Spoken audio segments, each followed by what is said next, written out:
देवी सर्वभूतेषु विष्णुमायेति शुद्धिता नमस्तस्यै नमस्तस्यै नमस्तस्यै नमो नमः।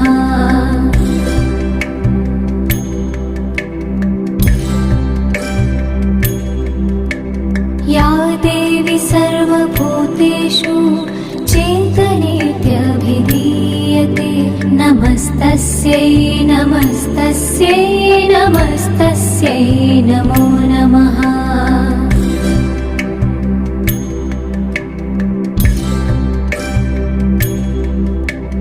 या देवी सर्वभूतेषु बुद्धिरूपेण संस्थिता नमस्तस्यै नमस्तस्यै नमस्तस्यै नमो नमः।